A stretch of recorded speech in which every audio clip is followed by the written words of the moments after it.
Bismillahirrahmanirrahim. Assalamualaikum warahmatullahi wabarakatuh.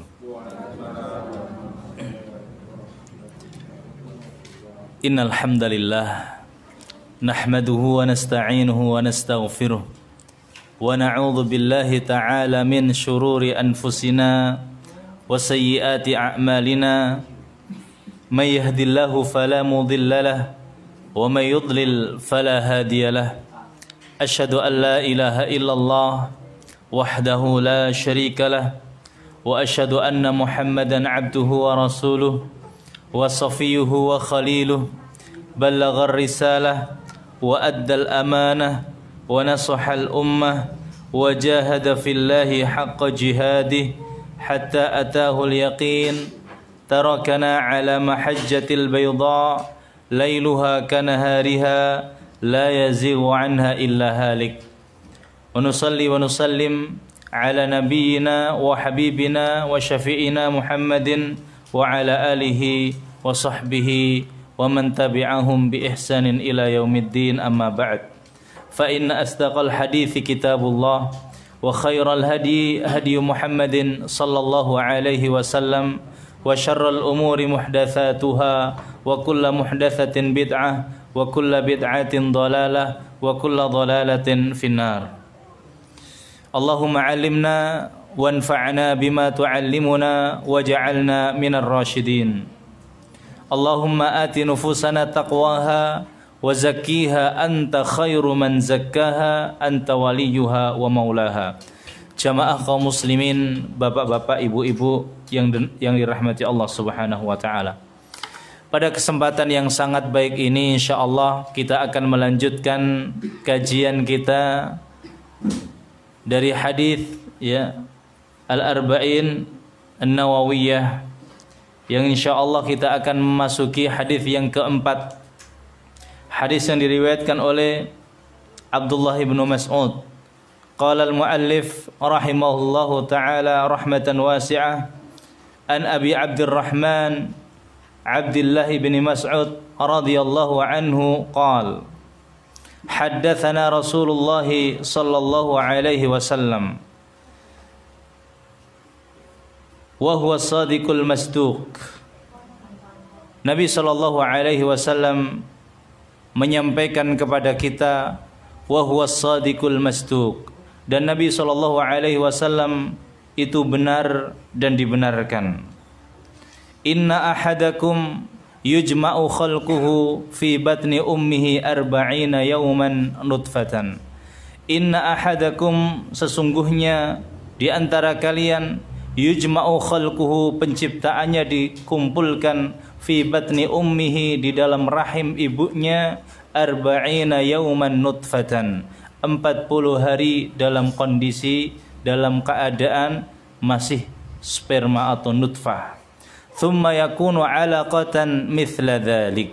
Kemudian air sperma itu berubah menjadi segumpal darah dalam kondisi 40 hari.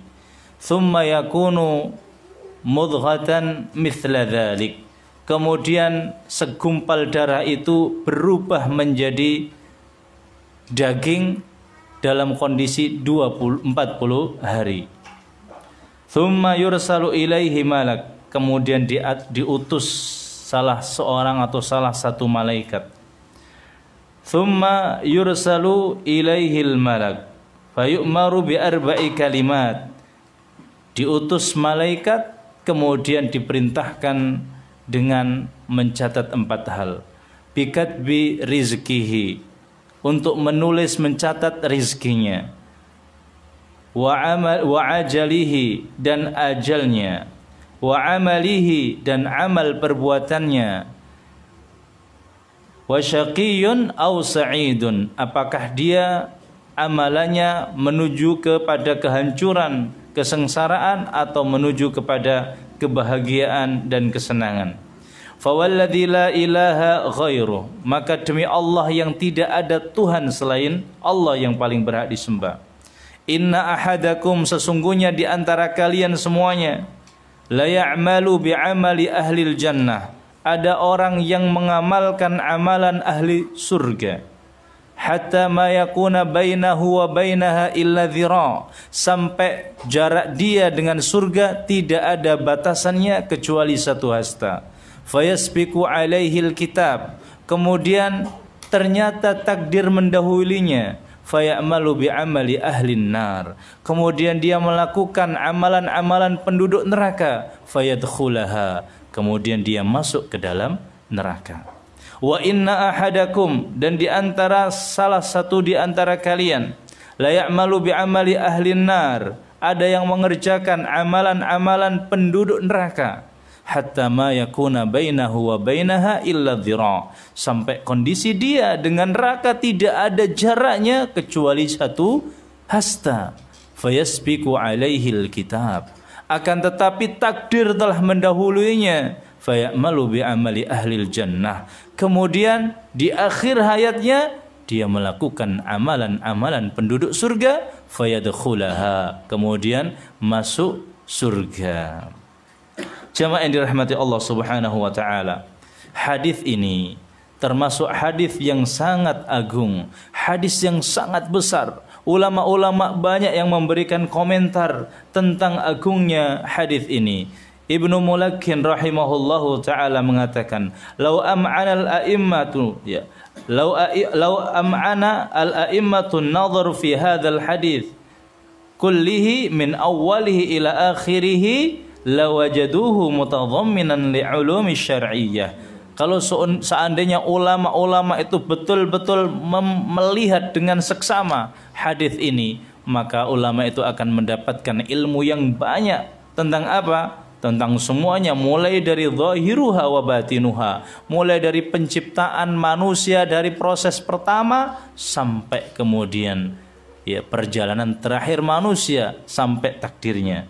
Adapun Ibnu Hajar memberikan ya komentar. Qala Ibnu Hajar Al-Haythami rahimahullah, huwa haditsun azimun jalil. Ini hadis besar, agung, yata'allaqu bimabda'il khalqi wa nihayatihi, yang berkenaan dengan ya penciptaan manusia yang pertama kali dan kemudian ya masa terakhirnya. Wa ahkamul qadri fil mabda'i wal ma'adi, dan juga hukum-hukum takdir. Hadis ini jamaah dirahmati Allah dibuka oleh sahabat yang mulia Abdullah ibnu Mas'ud radhiyallahu anhu dengan kalimatnya, haddatsana Rasulullah sallallahu alaihi wasallam. Nabi sallallahu alaihi wasallam memberitahu kepada kita, wa huwa shadiqul masduq. Nabi itu sifatnya shadiq, benar perkataannya. Masduq, dibenarkan semua yang datang dari Nabi sallallahu alaihi wasallam. Kenapa? Karena beliau hendak menyampaikan sesuatu yang gaib, sesuatu yang gaib, yang barangkali banyak orang yang tidak percaya pada zaman itu. Bayangkan jamaah yang dirahmati Allah, pada zaman Nabi sallallahu alaihi wasallam, pada zaman Abdullah ibnu Abbas, Abdullah ibnu Mas'ud, belum ada alat-alat yang canggih seperti zaman kita. Tapi Nabi sallallahu alaihi wasallam berbicara tentang tahapan-tahapan proses ya, bagaimana manusia itu tumbuh. Berbicara tentang proses pembentukan janin. Ini yang pertama. Yang kedua, Nabi Shallallahu Alaihi Wasallam juga berbicara tentang gaib, yaitu tentang takdir manusia, takdir seseorang. Bahwasanya seseorang tidak tahu takdirnya. Ada yang beramal dengan amalan penduduk surga, tapi ternyata terakhirnya naudzubillah min dzalik, ditakdirkan dia menjadi ya ahli neraka. Dan sebaliknya. Maka Ibnu Mas'ud sengaja membuka hadisnya dengan mengatakan, haddatsana Rasulullah sallallahu alaihi wasallam wa huwa shadiqul masduq, yang Nabi ini sifatnya adalah perkataannya benar dan wajib dibenarkan. Apa yang kemudian Nabi sallallahu alaihi wasallam ya bawa benar, dan ini masalah ilmu gaib. Dan kita yakin Nabi Shallallahu Alaihi Wasallam tidak mengetahui ilmu gaib kalau tidak diberitahu oleh Allah Subhanahu Wa Taala. Jadi Nabi Shallallahu Alaihi Wasallam mengetahui kalau dikabarkan. Kenapa? Karena akidah kita tidak ada yang mengetahui ilmu gaib kecuali Allah. Ya, Allah Subhanahu wa taala berfirman, "Qul la ya'lamu man fis samawati wal ardhil ghaiba illallah." Katakan, hai Muhammad, enggak ada yang tahu, baik penduduk langit, baik penduduk bumi, al-ghaiba yaitu benda gaib, barang gaib, illallah kecuali Allah Subhanahu wa taala. Kata Nabi sendiri, "Lau kuntu ya a'lamul ghaiba lastakthartu minal khairi wa ma massani su." Seandainya saya tahu barang gaib, seandainya saya tahu itu ilmu gaib, saya nggak akan pernah ditimpai kesusahan, ditimpai malapetaka. Nggak mungkin gigi gerahamku pecah ketika perang, ya, perang Uhud. Nggak mungkin kemudian kita kalah. Kenapa? Nabi tahu ilmu gaib, tapi Nabi tidak mengetahui ilmu gaib. Hadis ini semakna dengan ayat yang ada di dalam Al-Quran. Dalam surat Al-Mu'minun, Allah Subhanahu wa taala berfirman, "Walaqad khalaqnal insana min sulalatin min tin, thumma ja'alnahu nutfatan fi qararin makin, thumma khalaqnan nutfata 'alaqatan, faja'alnal 'alaqata mudghatan, faja'alnal mudghata 'idhaman, fakasawnal 'idhama lahma." Walaqad khalaqnal insana min sulalatin min tin. Betul-betul kami telah menciptakan manusia dari saripati tanah. Ini 7 tahapan penciptaan manusia. Sudah dibahas panjang lebar di dalam Al-Quran kita. Ketika itu jamaah yang dirahmati Allah, belum ada ilmu yang canggih. Tapi Allah sudah menyampaikan untuk kita. Allah menyampaikan ilmu yang betul-betul ketika itu masih gaib. Mulai dari penciptaan manusia, dimulai dari saripati tanah, kemudian menjadi air, yaitu air sperma. Dari air sperma kemudian menjadi alaqah, segumpal darah yang ini menghisap. Setelah itu kemudian menjadi daging, kemudian menjadi mengeras menjadi tulang. Fakasawnal 'idhama lahma, kemudian tulangnya dibungkus dengan daging, ya. Kemudian menjadi ansya'na khalqan akhar, menjadi makhluk yang lain. Dalam ayat lain juga dikatakan, ya ayuhan nas, hai manusia, in kuntum fi raibin minal ba'ats, kalau seandainya kalian semuanya ragu-ragu tentang hari kebangkitan, fa inna khalaqnakum ya min turab, kami semuanya itu sesungguhnya menciptakan kalian dari tanah, ya. Kemudian dari tanah menjadi apa? Alaqah, yaitu segumpal darah. Dari darah kemudian menjadi idhama, jadi kemudian daging, kemudian juga jadi tulang. Ini jamaah yang dirahmati Allah, proses penciptaan. Kemudian di dalam hadis ini mengandung 3 tahapan. Tahapan pertama yaitu 40 pertama. 40 pertama itu masih dalam kondisi seperti air sperma. Kemudian mulai berubah menjadi darah yang kental. 40 hari kedua, 40 hari ketiga sudah menjadi daging. Kemudian kata Nabi, fayursalu ilaihi malak, diutus seorang malaikat. Kita tahu tugasnya, enggak tahu namanya. Maka kita yakin dan berakidah, berarti ada malaikat yang tugasnya mengatur atau kemudian mengurusi tentang peniupan ruh. Tidak tahu namanya siapa, tapi tugasnya kita tahu. Kemudian malaikat ini meniup. Kapan mulai meniup ruh? 40 hari ketiga, berarti 120 hari. Ketika itu janin sudah ada rohnya. Maka kalau seandainya ibu-ibu yang hamil, kemudian la qadarullah, tidak ditakdirkan Allah, mudah-mudahan. Tapi kalau seandainya ada yang kemudian keguguran, bayinya meninggal dunia setelah usia 4 bulan 120 hari, maka berlaku hukum-hukum seperti orang yang meninggal, dimandikan, dikafani, dan dikuburkan di pekuburan kaum muslimin dan juga dinamakan. Adapun kalau ditanyakan bagaimana, apakah boleh hukumnya orang yang aborsi sebelum ditiupkan ruh, sebelum ditiupkan ruh, kemudian pengen aborsi, mungkin ada masalah atau mungkin ada hajah dari hawaij yang dia perlukan. Kata ya Syekh bin Baz rahimahullahu taala di dalam fatwanya, beliau mengatakan bahwasanya masalah aborsi amruha azim, perkaranya besar. Tidak kemudian mudah orang kemudian mengaborsi. Tapi kalau seandainya memang itu ya memerlukan aborsi, kalau masih 40 hari pertama ataupun 40 hari kedua, perkaranya mungkin masih agak ringan ya.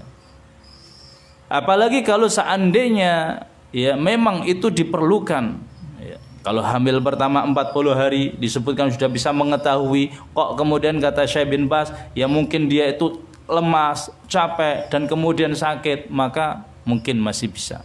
Tapi kalau sudah 40 hari ketiga bahkan sudah ditiupkan ruh, kalau tidak ada pakar yang ahli bahwasanya kalau tidak diaborsi sang ibu meninggal dunia, maka tidak boleh diaborsi.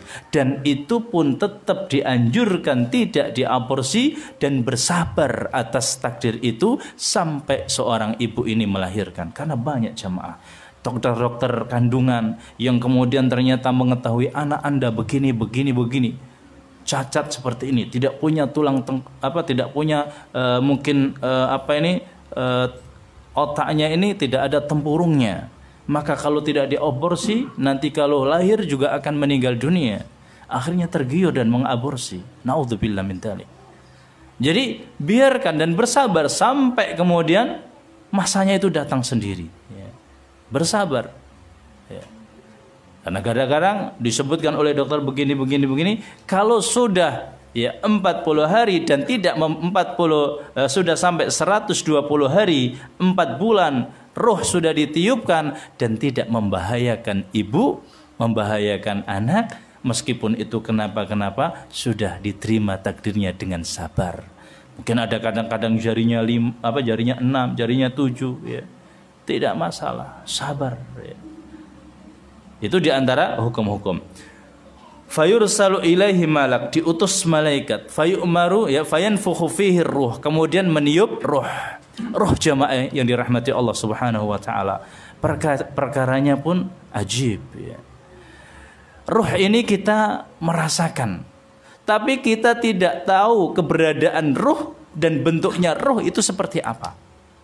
Dan ilmu tentang ruh sejak zaman Nabi SAW sampai saat ini itu tidak berkembang dan tidak maju walaupun satu jengkal. Beda dengan ilmu-ilmu yang lain. Ilmu perikanan sekarang udah pintar bagaimana mengawinkan antara kerapu yang kembang, kerapu yang begini dan begitu. Bagaimana cara kita membuat garam, dulunya garamnya kayak seperti apa, sekarang banyak meskipun hujan juga bisa mendapatkan garam. Bagaimana kemudian kita bisa bertani, kemudian menanam melon, kemudian melon ini bagaimana bisa manis-manisnya seperti apa, sekarang bisa. Tapi kenapa masalah ruh, yang mana ruh ini adalah dekat dengan diri kita, bahkan diri kita sendiri memiliki ruh, masing-masing punya, tapi kita lemah, nggak mampu untuk mengetahui roh. Kenapa? Apa jawabannya? Jawabannya karena ketika Nabi SAW ditanya, wa yas'alunaka 'anir ruh, mereka bertanya tentang engkau wahai Muhammad masalah ruh. Qulir ruhu min amri rabbi, ruh itu urusannya Allah Tuhanku. Memang disembunyikan Allah. Kalau sudah sesuatu ini disembunyikan Allah, meskipun ini sangat dekat dengan kita, bahkan kita pun memiliki masing-masing, gak ada yang mengetahui. Gak ada yang kemudian mengerti ilmu roh itu seperti apa. Meskipun ulama mencoba dari dulu, sejak zaman Nabi ditanyakan, sampai sekarang ilmu tentang roh tidak bergerak dan bergeser meskipun satu jengkal jamaah. Dan ini hikmahnya, ternyata banyak sesuatu yang kita tidak bisa mengerti, padahal kita rasakan, padahal kita yakini. Mereka nggak yakin ada alat orang meninggal dunia sekarat, kemudian diberikan kaca, oksigennya dimasukkan supaya barangkali nanti rohnya tidak bisa terbang. Nggak tahu, nggak bisa. Dan ini juga ada orang yang kemudian mengatakan kita nggak percaya dengan azab kubur. Azab kubur kenapa? Ketika kita kasih alat canggih, kita kasih CCTV, kita kasih rekaman, nggak ada suara-suara, nggak ada kemudian gambar-gambar orang ini diazab. Kalau hanya perkara ruh engkau tidak bisa mengetahui ilmunya, mana mungkin kemudian bisa mengetahui tentang azab kubur. Berarti banyak sesuatu yang disembunyikan dari kita, jemaah yang dirahmati Allah. Maka kita yakini sebagaimana syariat, sebagaimana Allah Subhanahu wa taala dan Rasulnya memberitahu kita, ya. Itu tentang masalah ruh. Fa ya'muru bi arba'i kalimat, kemudian diperintahkan tentang 4 kalimat, menulis tentang 4 kalimat. Yang pertama, jemaah yang dirahmati Allah, ya,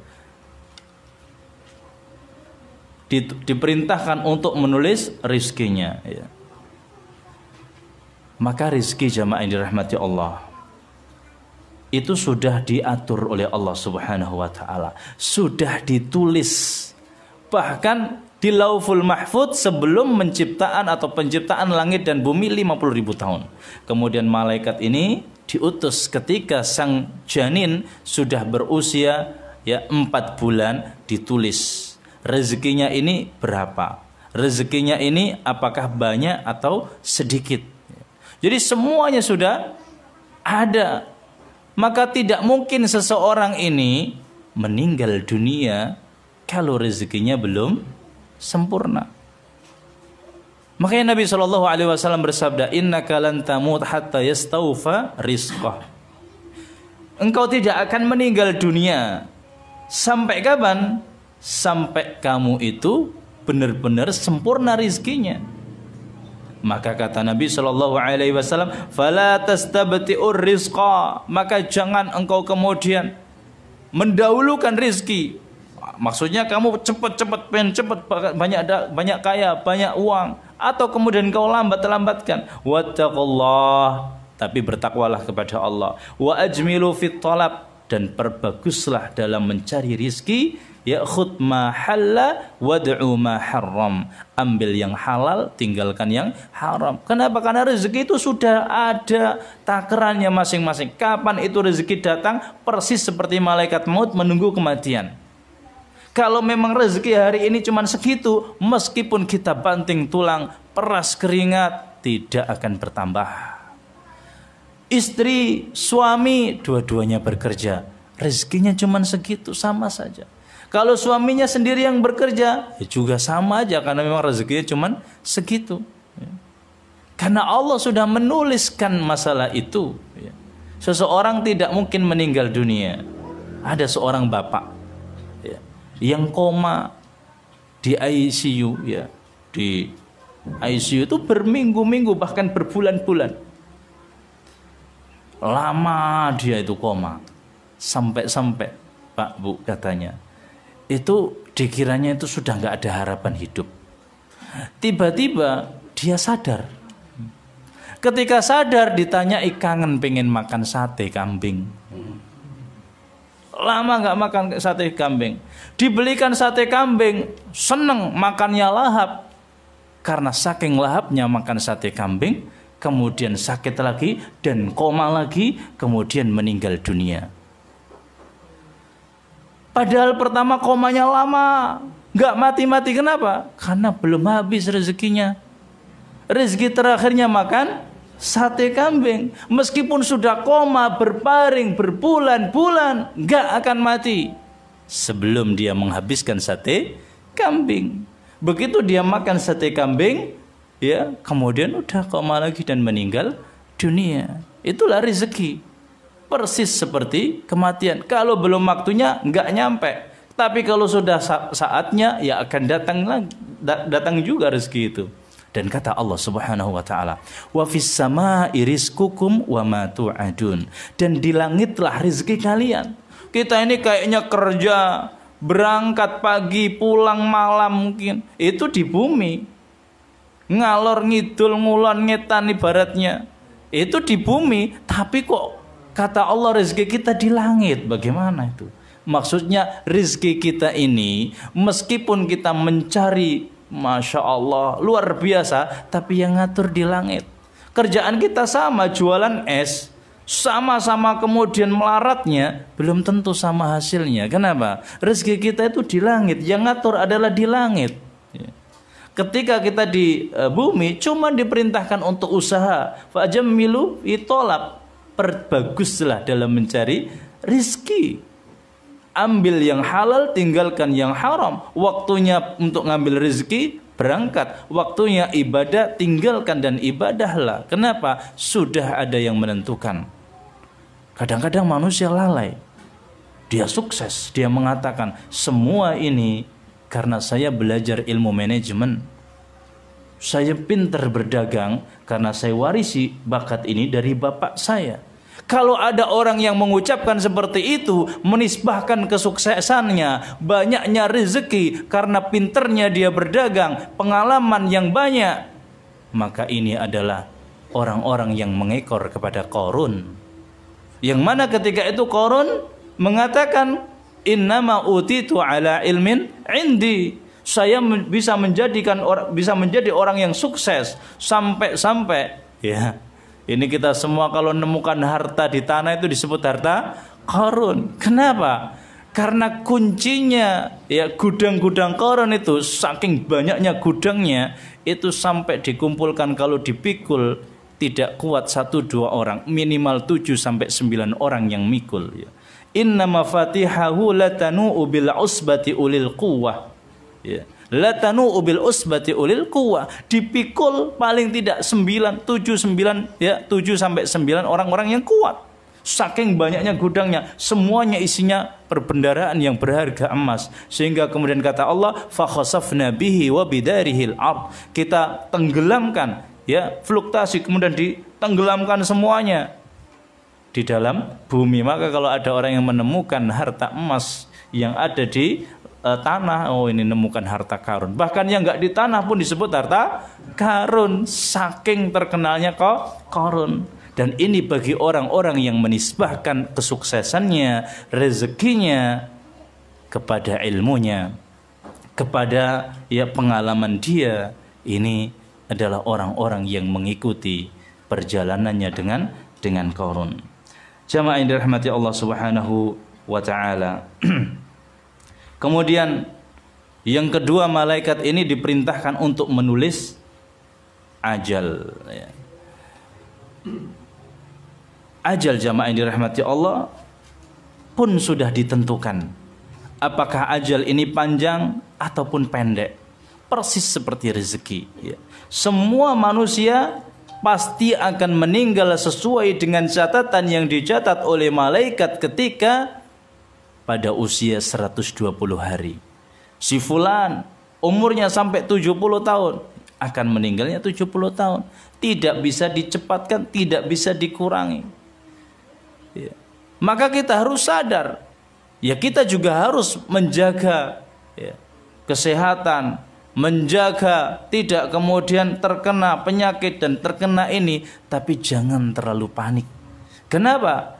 Karena semua itu sudah ditulis oleh Allah Subhanahu wa taala di Lauhul Mahfuz, dan juga kemudian ketika kita berada di rahim seorang ibu dalam usia 120 hari sudah ditulis ajal kamu itu berapa. Gak akan meninggal kalau belum meninggal. Fa idza jaa ajaluhum la yastakhiruna sa'atan wa la yastaqdimun. Maka ada kisah yang masyhur ya. Kisah ini tidak tertulis dalam Al-Qur'an ya.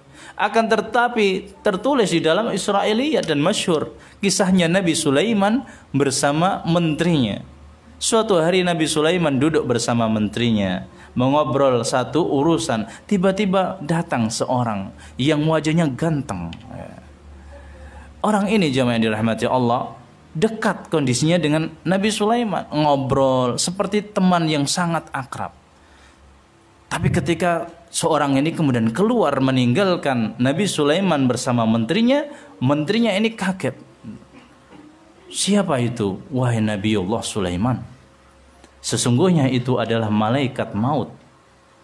Takut orang ini. Kenapa? Ketika malaikat maut tadi belum pergi, dia menatap dengan tatapan yang tajam kepada orang ini. Baru ditatap malaikat maut, ya takut gitu. Oh, sekarang kita kalau mendengar ada begini-begini ke dokter nih, kemudian diperiksa, ya, cek semuanya, medical check up. Ternyata diberitahu kamu ini ada begininya, kemudian begini ini biasanya kalau nggak sampai 2 tahun lah ibaratnya. Itu udah dunia itu kayaknya udah sempit. Gitu. Orang sudah tua aja kemudian kadang-kadang itu rambutnya sudah putih semuanya masih pengen dihitamin gitu. Kenapa? Nggak mau mengingat kalau dia sudah tua, sudah dekat dengan kematian gitu.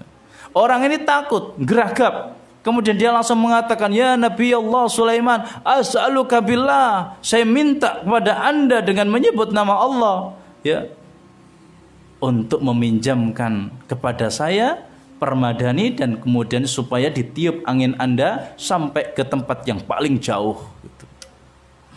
Di mana kamu mau? Saya ingin diantarkan ke India yang paling jauh." Kita tahu Nabi Sulaiman ketika itu di Palestina. Kenapa? Karena takut tatapan malaikat maut begitu menakutkan, jamaah yang dirahmati Allah. Takut kalau dia mau dicabut. Dia minta supaya dikirim tempat yang paling jauh. Takut nanti kalau malaikat maut datang lagi ke situ. Sampai di India ternyata malaikat itu sudah menunggu di sana. Dan kemudian dicabut nyawanya. Akhirnya malaikat mendatangi Nabi Sulaiman dan mengatakan, "Ajib, ajib." Maksud ajib itu apa? Masya Allah, luar biasa. Kenapa? Ada apa wahai malaikat maut? Tadi saya masuk ke sini, itu saya sebetulnya diberikan tugas oleh Allah untuk mencabut nyawanya Fulan bin Fulan, yaitu tadi orang tadi, di jam segitu, tapi saya lihat orang ini kok masih di sini. Padahal saya nyabutnya di mana? Di India. Gitu. Ternyata gara-gara dia kemudian bisa cepat ke sana, naik apa? Permadaninya atau anginnya Nabi Sulaiman. Ruh, ya, nyawa tidak akan dicabut, jemaah yang dirahmati Allah, ya, kalau belum waktunya. Di mana tempatnya, kapan waktunya, itu tidak akan pernah berubah. Kemudian jemaah yang dirahmati Allah Subhanahu wa taala, yang ketiga, malaikat ini diperintahkan untuk mencatat amal, ya. Baik buruknya, soleh fajirnya, semua amalan kita jamaah yang dirahmati Allah sudah ditulis oleh Allah Subhanahu wa taala, sudah ditentukan, bahkan nihayatuha, bahkan terakhir hasil dari amal kita, wasyaqiyun aw sa'idun, apakah nilai kita nanti menjadi orang yang sengsara di api neraka ataupun sa'idun, orang yang bahagia di surga, sudah ditulis oleh Allah Subhanahu wa taala. Dan ini disebut, ya, takdir umri. Ada namanya takdir sanawi, ada yang namanya takdir umri, ada yang namanya kemudian takdir yaumi, ada yang namanya takdir semuanya. Takdir sanawi itu 1 tahun, ya, ditakdirkan oleh Allah. Kapan itu? Ketika, ya, Lailatul Qadar. Disebut Lailatul Qadar, malam takdir. Fiha yufraku kullu amrin hakim. Di situ dijabarkan siapa yang tahun ini mau haji, siapa yang tahun ini mau nikah, siapa yang tahun ini mau meninggal dunia. Itu sudah dijabarkan. Tahun, ya, takdir sanawi. Dan semua itu ada satu buku yang lebih umum, yaitu Lauful Mahfuz. Dan semuanya tertulis tidak akan berubah, ya, tidak berubah. Dan kadang-kadang takdir kita mungkin kalau dia berdoa menjadi begini, kalau enggak berdoa menjadi begitu. Dan semua sudah ditakdirkan. Kita sekarang ini hari, ya, Selasa, ya, malam Rabu, itu sudah ditakdirkan, sudah ditulis oleh Allah, kumpul di sini. Bahkan baju yang kita pakai itu sudah dicatat oleh Allah. Oh, ini kamu pakai baju putih yang lengan pendek, oh ini pakai baju hitam yang lengan panjang, semua. Ada yang bertanya, bukankah itu keinginan kita, bukan takdir Allah? Kan itu keinginan kita, Ustaz. Saya pakai hitam karena saya pengen pakai hitam. Masa itu takdir? Keinginan kita jamaah, kita diberikan oleh Allah Subhanahu wa taala iradah, keinginan. Tapi keinginan kita di bawah keinginan Allah Subhanahu wa taala. Wa ma tasyauna illa an yasha Allahu rabbul alamin. Engkau berkeinginan tapi keinginan engkau tidak bisa kecuali sesuai dengan keinginan Allah. Artinya keinginan kita di bawah keinginan Allah. Kalau kita berkeinginan begini, memang ditakdirkan keinginan kita itu seperti itu oleh Allah Subhanahu wa taala. Sudah ditakdirkan oleh Allah Subhanahu wa taala. Yang masalahnya kita ini tidak tahu takdir kita. Maka berkeinginanlah dengan keinginan yang baik yang memang nanti jalannya menuju ke surga. Karena Allah sendiri memberikan kita keinginan. Allah berfirman, "Faman syaa'a falyu'min wa man syaa'a falyakfur." Siapa yang ingin silahkan mukmin. Kalau yang ingin juga silahkan kafir. Mau iman, mau kafir, itu sesuai dengan keinginan Anda. Tapi ingat, inna a'tadna lidzalimina naran ahata bihim suradikuha. Tapi kita siapkan nih bagi orang-orang yang zalim api neraka yang siap melahap mereka. Berarti kita nggak ngerti takdir kita, nggak ngerti. Kalau begitu pilih takdir yang terbaik, usaha. Tapi masya Allah, setelah itu jamaah yang dirahmati Allah, fawallahi la ilaha ghairah, demi Allah kata Nabi, yang tidak ada Tuhan kecuali Dia. Dan ini bolehnya kita itu bersumpah, meskipun tidak diperintahkan sumpah, untuk meyakinkan sesuatu. Ada dalilnya, ada ini. Nabi SAW bersumpah. Apa sumpahnya? Inna ahadakum la ya'malu bi'amali ahlil jannah. Sesungguhnya di antara kalian ada orang yang beramal dengan amalan penduduk surga. Terus beramal seperti amalannya penduduk surga. Mulai dari akil balik sampai umurnya mungkin 40, 50, 60 tahun. Beramal terus penduduk surga. Hatta ma yakuna bainahu wa bainaha illa dhira. Sampai kondisi dia dengan surga enggak ada jarak lagi kecuali satu hasta, sangat dekat sekali. Fayasbiqu alaihil kitab, akan tetapi takdirnya lain, didahului takdirnya. Takdirnya dia masuk neraka. Fayamalu bi amali ahlin nar. Kemudian dia mengamalkan amalan penduduk neraka. Begitu dia mengamalkan amalan penduduk neraka, ternyata meninggal dunia jamaah. Na'udzubillah min dzalik. Na'udzubillah min dzalik. Dan ini banyak. Ini banyak. Ya. Orang yang sejak kecil beribadah, ternyata ketika besar, ya, kemudian dia mengamalkan amalan-amalan ahli neraka. Ada yang sampai tidak hafal ayat kecuali cuma satu, padahal sejak kecil dia ngapalkan Al-Quran. Ada seorang yang tugasnya berazan, ya, diperintahkan azan. Ketika itu dia azan, ngajak orang sholat, sholatnya senantiasa di depan. Tapi ketika ya di sana ada futuhat, penaklukan, di sana banyak orang-orang kafir yang kemudian ditaklukkan. Ketika dia azan di atas menara, dia melihat seorang perempuan yang sangat cantik dan dia kemudian tergiur. Akhirnya dia datangi. Karena gentle dia, langsung didatangi. Saya cinta dengan Anda, saya ingin menikahi Anda. Tidak. Kamu muslim, saya kafir. Lalu bagaimana? Masuk kafir dulu, masuk Nasrani dulu, masuk Kristen dulu, baru nanti kita nikah. Akhirnya dia setuju, saya masuk Kristen. Dia ngambil barangnya di atas, jatuh dan meninggal dunia. Na'udzubillah min dzalik. Ya. Dan ini banyak jamaah dirahmati Allah. Ya. Banyak yang seperti ini. Awalnya sudah bagus, masya Allah. Bahkan dia yang mengajak hijrah. Bahkan banyak dia itu kemudian mengislamkan orang. Bahkan dengan ceramah-ceramahnya menggugah kaum muslimin yang lainnya. Dan kemudian mereka mendapatkan hidayah. Tapi ternyata dia masuk neraka. Kenapa? Ya karena sudah ditakdirkan seperti itu. Ini yang membuat kita harus hati-hati. Tidak boleh kemudian sekarang kita seakan-akan sudah sombong. Oh kita ini sudah bagus, alhamdulillah. Tidak, kita nggak tahu kapan ya kemudian kita ini ditutup oleh Allah. Apakah dalam kondisi husnul khatimah atau dalam kondisi su'ul khatimah? Na'udzubillah min dzalik. Ya. Kita nggak pernah tahu. Jadi kondisi seseorang ya ketika permulaan dan akhirnya itu ada 4. Pertamanya baik, kemudian ditutup baik. Kedua, permulaannya buruk dan ditutup dengan keburukan. Yang ketiga, permulaannya baik dan ditutup dengan keburukan. Awalnya soleh, solehah, tapi meninggalnya su'ul khatimah. Na'udzubillah min dzalik. Dan yang ketiga, sebaliknya.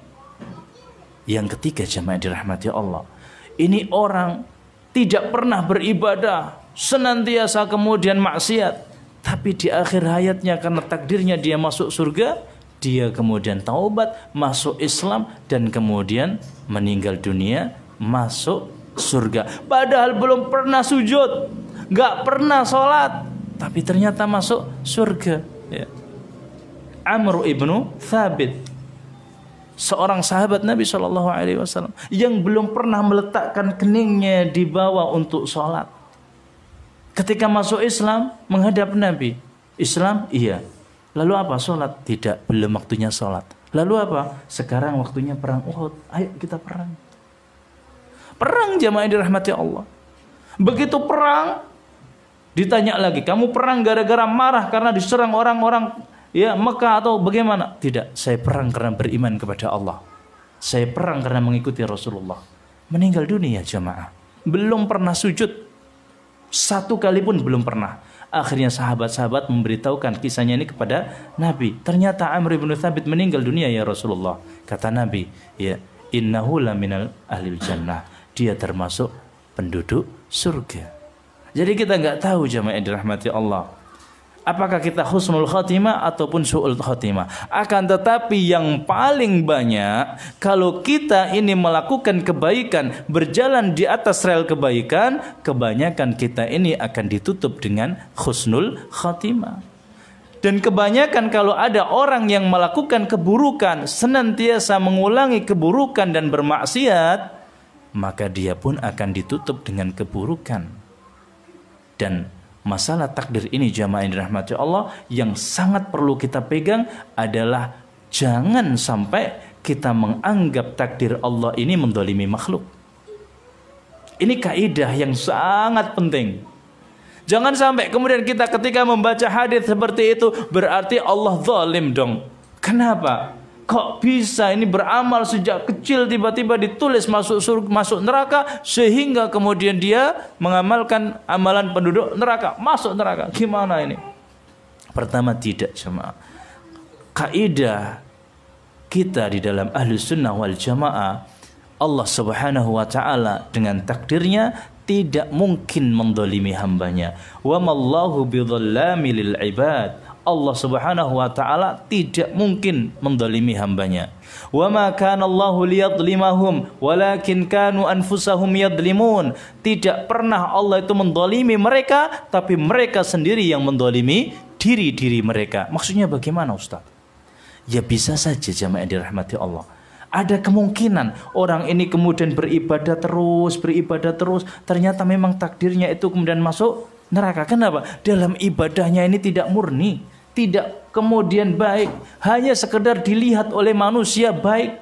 Orang satu kampung, satu labuhan menilai dia itu masuk surga. Pasti surga Pak Haji, sudah pasti. Tidak ada pintu kebaikan kecuali dia masuk. Dimanapun dimintai sumbangan pasti dia nyumbang. Sholat senantiasa di depan, tidak pernah meninggalkan jamaah, mengajak orang untuk kajian. Ini di mata orang, tapi beda di mata Allah Subhanahu wa taala. Mungkin hatinya pengen pencitraan, mungkin kemudian pengen dia dikenal orang, maka seperti yang sudah kita bahas, innamal a'malu binniyat. Kata Nabi SAW, awwalu man tusa'aru bihimun naru yaumal qiyamah thalatha. Awwalu man tusa'ar, pertama kali orang yang akan dilemparkan ke dalam api neraka. Lafadznya tusa'ar. Tusa'ar itu untuk menyalakan api neraka. Panjenengan semuanya kalau pengen menyalakan satu ya api, itu pasti akan memilih yang mudah nyala. Boniku kapasnya, atau itu kemudian apa saja yang mudah dinyalakan. Ini tusa'ar. 3 golongan manusia yang pertama kali dilemparkan ke dalam api neraka. Siapa mereka? Alim. Orang yang dikenal masyarakatnya alim, pinter, dengan khutbahnya, dengan ceramahnya, dengan kajian-kajiannya, banyak orang kemudian sadar, tapi ternyata dia ingin hanya sekedar dikatakan sebagai alim. Semuanya mengakui. Begitu juga dalam hadis, yang mensyarah dan menjelaskan hadis ini, mungkin kemungkinan Allah tidak mungkin mendolimi, kemungkinan orang ini beramal tapi di dalam hatinya masih kurang ikhlas, atau di dalam hatinya ada keburukan, seperti yang dikatakan oleh seorang sahabat ketika ada perang di mana orang ini berani maju menghabisin nyamanya manusia dan musuh-musuh yang lain, sampai dia mengatakan tidak ada hari ini ya pemberani seperti dia yang kemudian menerobos barisan-barisan musuh sampai seperti itu. Tapi Nabi SAW mengatakan innahu finnar, dia itu penduduk neraka. Maka sahabat yang mendengar ini, jamaah yang dirahmati Allah, heran dan langsung menguntit, mengikuti dari belakang. Ternyata ketika dia kena tebasan perang dan dia tidak tahan sakitnya penderitaan tebasan perang, dia langsung jadikan pedangnya, ya, berdiri, kemudian dia langsung tancapkan dadanya di pedang itu, dan dia terbunuh dalam kondisi bunuh diri. Maka orang ini kemudian lari ke Rasulullah, ya Rasulullah, ya Rasulullah, maha benar atau maha jujur engkau ya Rasulullah, engkau jujur ya Rasulullah, ibn sodakta ya Rasulullah, engkau jujur, engkau benar ya Rasulullah. Kenapa? Ternyata fulan yang engkau katakan penduduk neraka itu, dia enggak tahan sakitnya pedang, kemudian dia tusukkan pedang itu ke dalam tubuhnya sendiri. Akhirnya Nabi mengatakan, wa inna ahadakum la ya'malu bi amali ahlil jannah fima yabdun nas. Di antara kalian ada yang mengamalkan amalan penduduk surga, tapi kapan dia amalkan seperti itu? Fima yabdun nas, di mata-mata manusia. Tapi mata Allah beda. Di penglihatan Allah beda. Orang ini hanya sekedar pencitraan, hanya sekedar pengen dilihat. Maka dua penafsiran ini perlu kita pegang jamaah. Mungkin bisa kemudian karena ya sudah ditakdirkan seperti itu, maka kita perlu hati-hati. Kita kemudian harus ada namanya al-khaufu war-roja. Yang sisi yang lain khauf, takut. Jangan sampai kita su'ul khatimah. Yang sisi yang lain roja, berharap, ya Allah mudah-mudahan kita husnul khatimah. Dan ini tidak boleh lepas. Apalagi ketika kita beribadah, itu tidak boleh kemudian kita meninggalkan rukun ibadah, yaitu ada yang namanya takut, ada yang namanya berharap, dan juga cinta kepada Allah Subhanahu wa taala. Maka ya, itu yang perlu kita ambil dari faidah. Di antaranya mimma yustafadu ya minal hadis, disebutkan oleh Syekh Abdul Razak ya bin Al-Muhsin Al-Abbad, apa yang bisa diambil dari hadis ini. Di antaranya dia mengatakan anna nafkhur ruh yakunu ba'da 120 yauman, bahwasanya peniupan ruh ya yang ada di dalam janin itu terjadi setelah 120 hari. Bahkan dinukil oleh Ibnu Hajar Al-Asqalan ya, ajma'atil ummah, ijma' umat bahwasanya roh ini ditiupkan setelah atau pada hari 120 hari. Kemudian ya, di antara yang bisa kita ambil anna minal malaikati man huwa muwakkalun bi arham. Di antara akidah kita ada malaikat yang ditugasi untuk meniup roh di rahim. Kemudian juga tentang iman dengan al-ghaib ya. Jadi kita harus imani masalah ghaib ya. Kemudian juga al-imanu bil qadar. Ini juga sudah kita bahas tentang masalah takdir dan martabat 4 takdir, jangan sampai lupa. Kenapa? Karena kalau kita paham ini, insya Allah masalah besar insya Allah menjadi ringan. Ya, yang pertama kita yakin bahwasanya Allah Subhanahu wa taala ilmunya meliputi segala sesuatu, paripurna, tidak ada yang kemudian tidak diketahui oleh Allah Subhanahu wa taala. Ya. Yang kedua, ilmu ini ditulis oleh Allah Subhanahu wa taala di dalam kitabnya Lauhul Mahfuz. Maksudnya Allah mengetahui apa yang akan datang, apa yang akan terjadi, yang tidak terjadi, dan yang telah terjadi, di mana terjadinya. Sudah diketahui oleh Allah semuanya. Dan kita juga yakin yang kedua, semua ini ya sudah tertulis di Lauhul Mahfuz.